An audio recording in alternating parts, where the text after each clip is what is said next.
Assalamualaikum warahmatullahi ta'ala wabarakatuh. Alhamdulillahirabbil alamin wassalatu wassalamu ala asrofil anbiya'i wal mursalin wa ala alihi washabihi ajmain. Amma ba'du. Pertama yang paling utama, marilah kita panjatkan puji bagi Allah dan tak lupa sholawat dan salam semoga tercurah limpahkan kepada baginda Nabi Muhammad SAW. Yang saya hormatin dosen pengampu mata kuliah metode penelitian kuantitatif yaitu Ibu Dr. Elis Ratnawulan SSI MT, dan tak lupa rekan-rekan sekalian. Di sini kami dari kelompok 2 ingin mempresentasikan hasil diskusi kita kali ini. Adapun kelompok 2 terdiri dari 5 orang. Yang pertama yaitu ada Muhammad Rizkon, yang kedua ada Nina Ingrid Prolina, yang ketiga Raden Syara Bisyara, yang keempat Raya Oktavia, dan yang terakhir ada Rizky Padilah. Adapun untuk pemateri pertama yaitu akan dibawakan oleh Muhammad Rizkon. Assalamualaikum warahmatullahi wabarakatuh. Alhamdulillahirabbil alamin wa bihi nasta'in ala umuri dunya waddin. Wassalatu wassalamun ala asrofil anbiya'i wal mursalin sayyidina Muhammadin wa ala alihi wasallim. Pada presentasi kali ini saya akan membahas pengertian dan definisi ex post facto. Sebelumnya saya memperkenalkan diri, nama saya Muhammad Rizkon Alianata, jurusan Manajemen Pendidikan Islam, pasca sarjana, kelas reguler B, dengan nomor induk mahasiswa 22200600026. Langsung saja, penelitian ex post facto merupakan salah satu dari berbagai jenis penelitian, baik penelitian bidang ilmu pengetahuan alam maupun ilmu pengetahuan sosial. Menurut Nasution, bahwa penelitian ini adalah suatu upaya pengkajian yang cermat, teratur, dan tekun mengenai suatu masalah. Istilah ex post facto menunjukkan bahwa perubahan variabel bebas itu terjadi. Penelitian ini dihadapkan kepada masalah bagaimana menetapkan sebab dari akibat yang sedang diamati. Karena tidak adanya pengendalian, maka dalam penelitian ex post facto lebih sulit bagi kita untuk menyimpulkan bahwa variabel bebas atau variabel X benar-benar ada hubungannya dengan variabel terikat atau variabel Y. Definisi ex post facto adalah sesudah fakta, yaitu penelitian yang dilakukan setelah suatu kejadian itu terjadi. Penelitian ex post facto bertujuan menemukan penyebab yang memungkinkan perubahan perilaku, gejala, atau fenomena yang disebabkan oleh peristiwa, perilaku, gejala, atau fenomena yang disebabkan oleh suatu peristiwa atau hal-hal yang menyebabkan perubahan pada variabel bebas secara keseluruhan sudah terjadi. Sebagai contoh, pengaruh peredaran minuman terhadap tingkat kenakalan remaja. Dalam hal ini, peneliti tidak memungkinkan melakukan eksperimen karena ia tidak mungkin memanipulasi kondisi objek atau membuat agar para pedagang warung menjual minuman keras. Kemudian mengukur tingkat kenakalan remaja.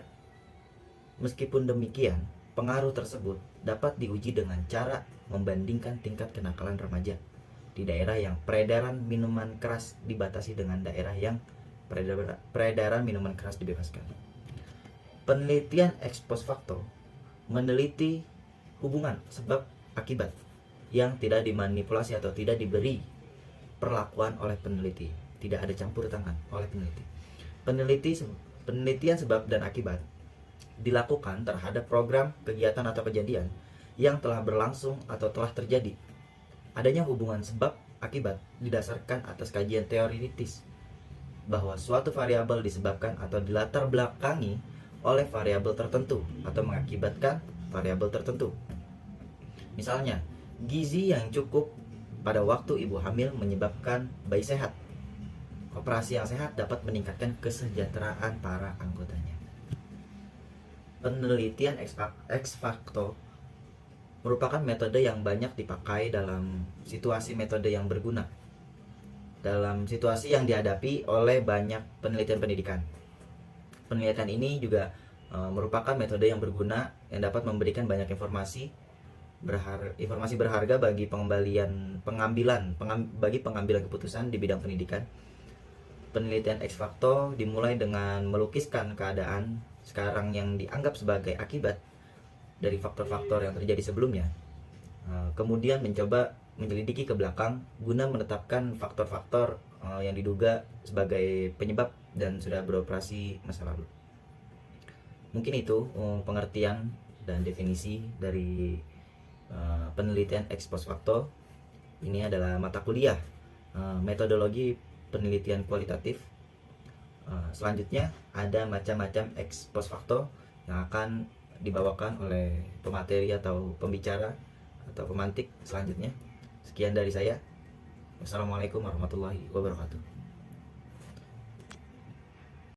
Selanjutnya yaitu pemateri kedua yang akan dibawakan oleh Ibu Nina Ingrid Prolina.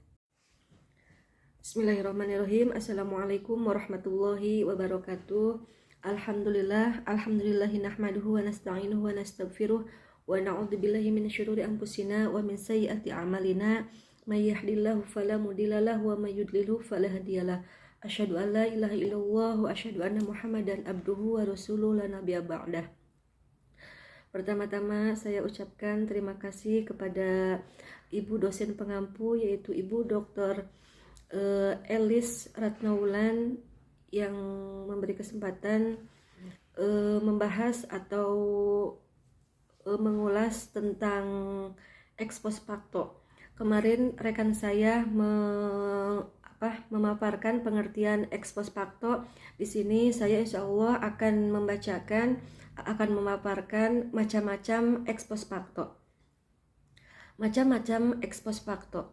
Penelitian ex post facto dapat dibedakan menjadi dua jenis, yaitu causal research. Penelitian korelasi adalah suatu penelitian yang melibatkan tindakan pengumpulan data guna menentukan apakah ada hubungan dan tingkat hubungan antara dua variabel atau lebih. Penelitian korelasi mempunyai tiga karakteristik penting untuk para peneliti yang hendak menggunakannya, yaitu yang pertama, penelitian korelasi tepat jika variabel kompleks dan penelitian tidak mungkin melakukan manipulasi dan mengontrol variabel seperti dalam penelitian eksperimen. Kemudian yang kedua, memungkinkan variabel diukur secara intensif dalam setting atau lingkungan nyata. Dan yang ketiga yaitu memungkinkan penelitian mendapatkan derajat asosiasi yang signifikan. Nah, macam-macam ex post facto yang kedua itu yaitu causal comparative research atau penelitian kausal komparatif adalah pendekatan dasar kausal komparatif melibatkan kegiatan penelitian yang diawali dengan mengidentifikasi pengaruh variabel satu terhadap variabel lainnya. Kemudian, dia berusaha mencari kemungkinan variabel penyebabnya, atau dengan kata lain, dalam penelitian kausal komparatif penelitian berusaha mencermati pertanyaan penelitian what is the effect of X. Sebagai contoh, apa pengaruh yang terjadi jika seorang anak tanpa mengikuti sekolah taman kanak-kanak, kemudian langsung masuk kelas 1 sekolah dasar. Dalam kasus pendidikan, apa yang terjadi apabila mahasiswa baru yang berasal dari SMU tanpa melalui kuliah matrikulasi langsung mengambil mata kuliah teknik, sebagai halnya mahasiswa di SMK. Mungkin itu macam-macam ex post facto yang saya paparkan, yang saya jelaskan. Untuk selanjutnya mungkin karakteristik penelitian ex post facto yang insya Allah akan dipaparkan oleh rekan saya. Segitu saja. Terima kasih. Wassalamualaikum warahmatullahi wabarakatuh. Selanjutnya pemateri ketiga yaitu akan dibawakan oleh Rizky Fadilah. Assalamualaikum warahmatullahi wabarakatuh. Perkenalkan, saya Rizky Fadilah, mahasiswi UIN Sunan Gunung Jati Bandung, Pascasarjana Prodi Manajemen Pendidikan Islam. Di sini saya akan menjelaskan karakteristik penelitian ex post facto. Ada beberapa karakteristik penelitian ex post facto. Yang pertama adalah data dikumpulkan setelah semua peristiwa terjadi. Yang kedua, variabel terdekat ditentukan terlebih dahulu, kemudian merunut ke belakang untuk menemukan sebab, hubungan, dan maknanya. Yang ketiga, penelitian deskriptif, yaitu menjelaskan penemuannya sebagaimana yang diamati. Yang keempat adalah penelitian korelasional, mencoba menemukan hubungan kausal fenomena yang diteliti. Yang kelima adalah penelitian eksperimental. Dan ex post facto, dasar logika yang digunakan dan tujuan yang ingin dicapai sama, yaitu menentukan validitas empiris. Contoh, jika X maka Y. Perbedaan antara penelitian eksperimen dan ex post facto adalah tidak ada kontrol langsung variabel bebas dalam penelitian ex post facto. Yang keenam, penelitian ex post facto dilakukan jika dalam beberapa hal penelitian eksperimen tidak dapat dilaksanakan. Hal tersebut adalah yang pertama, jika tidak mungkin memilih, mengontrol, dan memanipulasi faktor-faktor diperlukan untuk meneliti hubungan sebab akibat secara langsung. Yang kedua, jika kontrol semua variabel tidak realistik dan artifikal, maksudnya kesulitan mencegah interaksi yang normal dengan variabel yang lain yang mempengaruhi. Yang ketiga, jika kontrol secara laboratori untuk bertujuan tidak praktis dan baik dari segi biaya maupun etika. Sekian karakteristik penelitian ex post facto. Terima kasih. Wassalamualaikum warahmatullahi wabarakatuh. Untuk selanjutnya, pemateri keempat yaitu akan dibawakan oleh Raden Syara Bisyara. Assalamualaikum warahmatullahi wabarakatuh. Sebelumnya, perkenalkan, nama saya Raden Syara Bisyara. Saya dari kelompok 2 yang akan memaparkan tentang penelitian ex post facto. Nah, di sini saya akan sedikit memaparkan tentang kelebihan dan kelemahan dari penelitian ex post facto. Baik, yang pertama yaitu kelebihan penelitian ex post facto. Nah, untuk yang pertama, sesuai untuk keadaan yang tidak dapat dilakukan dengan penelitian eksperimen. Nah, untuk yang kedua, informasi tentang sifat fenomena, apa yang terjadi, terus dengan apa kejadiannya, di bawah kondisi apa fenomena terjadi, dan dalam sekuensi dan pola seperti apa fenomena itu terjadi. Nah, untuk yang ketiganya yaitu kemajuan dalam teknik statistik. Nah, ini tuh membuat desain ex post facto-nya itu lebih bertahan. Nah, metode ini itu baik untuk berbagai keadaan. Kalau metodenya itu yang lebih kuat, nah, yaitu metode eksperimental. Nah, yang tak dapat digunakan. Nah, jadi apabila tidak selalu mungkin untuk memilih, mengontrol, dan memanipulasikan faktor-faktor yang perlu untuk menyelidiki hubungan sebab akibat secara berlangsung. Nah, apabila pengontrolannya terhadap semua variabel kecuali variabel bebas, nah, sangat tidak realistik gitu dan dibuat-buat. Nah, yang mencegah interaksi normal dengan lain-lain variabel yang berpengaruh. Nah, apabila kontrolnya itu di laboratorium untuk berbagai tujuan penelitian, nah, yaitu tidak praktis, terus terlalu mahal, atau dipandang dari segi etika diragukan atau dipertanyakan. Nah, lalu studi kausal komparatif itu menghasilkan informasi yang sangat berguna mengenai sifat-sifat gejala yang dipersoalkan. Nah, apa sejalan dengan apa, dalam kondisi apa, lalu pada perurutan dan polanya yang bagaimana, dan sejenis dengan itu. Nah, lalu perbaikan dalam hal teknik, metode statistik, dan rancangan dengan kontrol parsial. Nah, pada akhir-akhir ini itu telah membuat studi kausal komparatif itu lebih dapat dipertanggungjawabkan. Nah, lalu untuk selanjutnya yaitu ada kelemahan penelitian ex post facto. Nah, kelemahan ex post facto ini yang pertama yaitu kurang kontrol terhadap variabel bebas.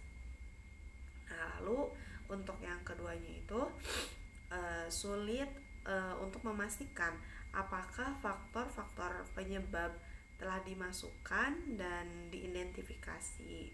Nah, lalu untuk yang ketiganya tidak ada faktor tunggal yang menjadi sebab suatu akibat. Nah, tetapi beberapa kombinasi dan interaksi faktor-faktor itu berjalan bersama di bawah kondisi tertentu. Nah, menghasilkan akibat tertentu. Nah, selanjutnya kelemahan penelitian ini yang keempat yaitu suatu fenomena ini mungkin bukan saja hasil dari sebab yang banyak, nah tetapi juga dari satu sebab dalam satu hal dan dari sebab yang lain. Nah, lalu selanjutnya itu jika hubungan antara dua variabel ditemukan, nah sulit menemukan mana yang sebab dan mana yang akibat. Nah, lalu selanjutnya kenyataan yang menunjukkan bahwa dua atau lebih faktor itu berhubungan tidak mesti menyatakan hubungan sebab akibat. Nah, semua faktor itu bisa jadi berhubungan dengan suatu faktor tambahan yang tidak dikenal atau tidak diamati. Nah, lalu untuk selanjutnya yaitu mengklasifikasikan subjek ke dalam kelompok dikotomi. Nah, misalnya itu yang berprestasi dan yang tidak berprestasi. Nah, lalu untuk tujuannya itu komparasi penuh dengan masalah.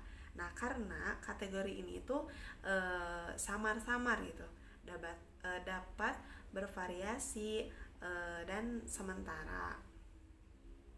Nah, lalu untuk yang terakhir, kelemahan dari penelitian ex post facto yaitu penelitian komparatif dalam situasi yang alami, tidak memberikan seleksi subjek yang terkontrol. Nah, sulit menempatkan kelompok subjek yang sama dalam segala hal kecuali pemaparannya itu mereka terhadap satu variabel.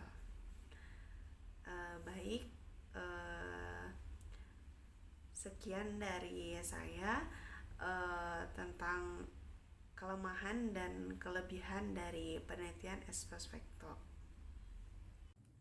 Dan yang terakhir yaitu akan dibawakan oleh saya sendiri yaitu Rea Octavia.